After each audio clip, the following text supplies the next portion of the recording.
Sælt verið fólkið og velkomin með okkur í föstudagsþáttinn. Að þessu sinni sitjum við hérna inn á götu barnum.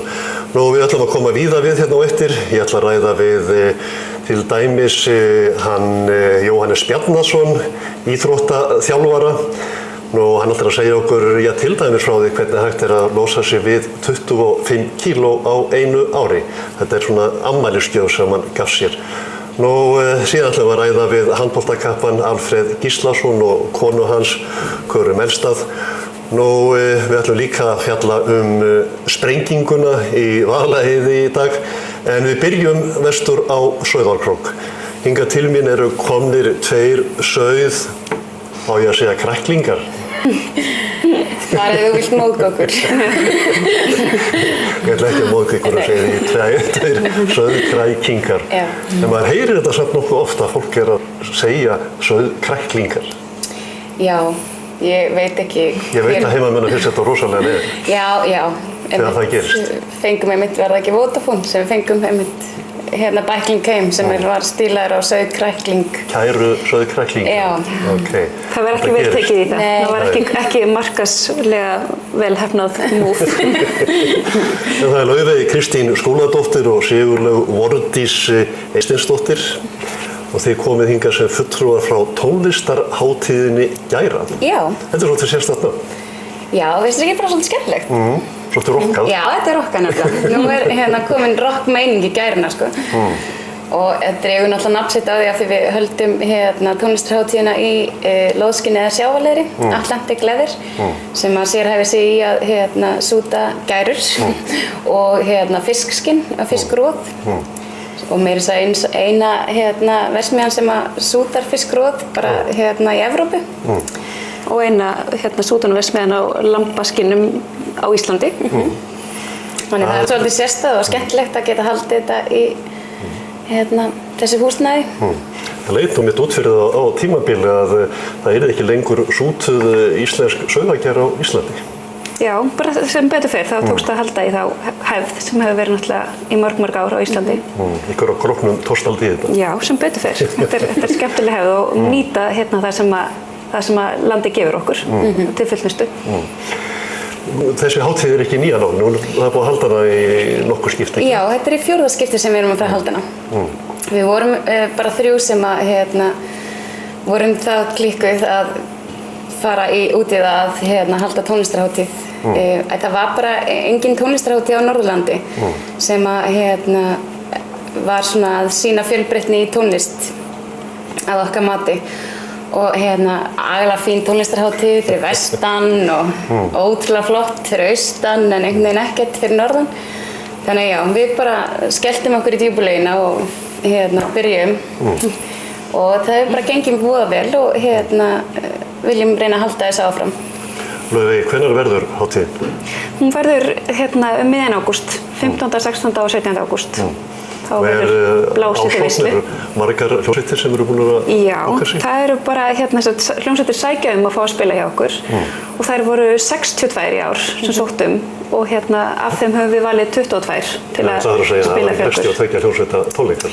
Nei, ég hugsa að þá er þetta kannski svona tónlistarvika sem við þyrftum að standa fyrir en þannig að við veljum rjómann og passum náttúrulega upp á að hafa þekktar og ungar hljómsveitir í bland þannig að fólk getur komið svona framfæri og náttúrulega alls konar tónlistarstefnur sem að fólk getur upplifað.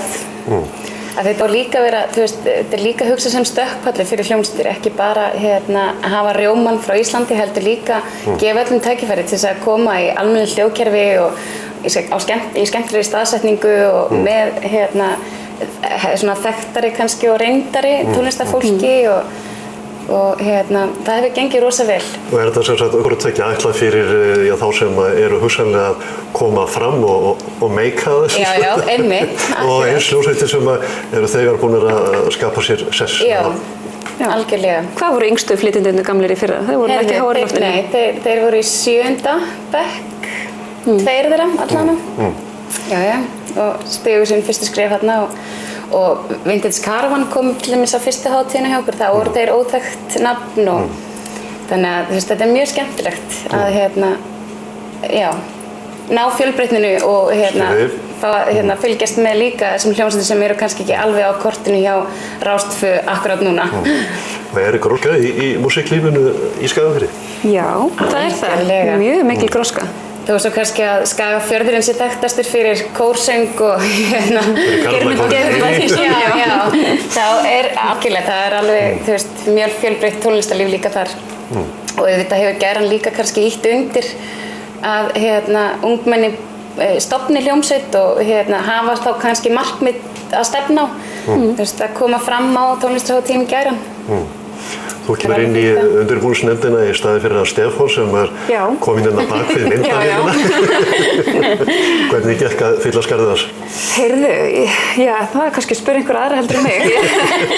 Þetta er náttúrulega búið að vera krefjandi verkefni að taka við, en bara sem betur fyrr hafa þau staðið alveg ofsalega vel að skipulagningunni síðustu ár og náttúrulega bara af nýlegum fréttum af framkvæmd tónlistarhátíða þá skiptir það aldeilis máli að vera með svona gott orðspor í bransanum að vera með skipulagningu sem fólk getur stólað á og það sé allt til alls þegar fólk mætir á svæðið og ég held að það hafi bara sannað sig að það hafi verið staðið vel á þessu undanfarin ár þar sem ásóknin að fá að spila hjá okkur hefur aldrei verið meira heldur en í ár. Og þetta helja mikið vinna, þetta verður ekki gert bara svona 1, 2 og 3 nóttu að halda hátíð og gera þau svo vel. Nei, þetta er mikið vinna sem fer í þetta og held í meiri heldur en fólk gerir sig grein fyrir og þetta náttúrulega hefur verið unnið í sjálfboðavinnu undanfarin ár og einmitt bara af hugsjóna ástríðu sko. Þannig að endist þið í því mörg árið viðbót að gera þetta fyrir hugsjónina? Það aftur á móti einmitt spurning sko, sem maður spyr sig alltaf fyrir hverja einustu gæru aftur af hverju en þetta er ótrúlega gaman, þetta er ekki líka, þú veist, þetta er ekki bara vinna, þú veist, maður fær líka að gefa svo mikið af sér í þetta og þetta verður svona lítið barnimann sko, sem manni tekið voða vænt en auðvitað væri líka yndislegt að fá fleiri styrki og kæmi einhver bara og maður þyrfti ekki að hafa áhyggjur á því að fjárhagurinn kannski verði eitthvað slank og væri ekki hægt að halda gæru. Að hann væri svona sjálfbær þessi En svona rétt í lokin þið lofið því að það verður stuð? Það verður heljarinn mikið stuð. Við getum alveg það verður alveg gerðast í gleði sko. Það alveg klart mál og miðaverðið rosalega lágt og þetta gjöfin ekki gjald og fullt af flottu tónlistarfólki og skemmtileg stemming og þannig já, algjörlega. Það 3 daga tónlistarveisla sem maður boðið upp á og það bara, ásóknin náttúrulega hefur ekki bara verið að aukast hjá tónlistarfólkinu sem sækir heldur líka hjá fólkinu sem kemur og sækir hátíðin og kaupir sér með það, þannig að við höfum ekki trú á neinu öðru en að það gerist líka í ár. Svo rótilega Skagfirðingar svo skemmtilegir heima. Skagfirðingar eru svo skemmtilegir, skál og syngja. En það sjálfsögðu eru fleiri heldur en Skagfirðingar velkomnir, því að Akureyrarbúarnir eru líka meira heldur velkomnir á gæruna. Gott að vita það. Og í lokin skulum við sjá myndband sem Stefán tók saman sem svona brot frá síðustu hátíðum og þetta kemur líka fram hvaða hljómsveitir verða á sviði á Króknum núna miðjan ágúst á tónlistarhátíðinni Gæran.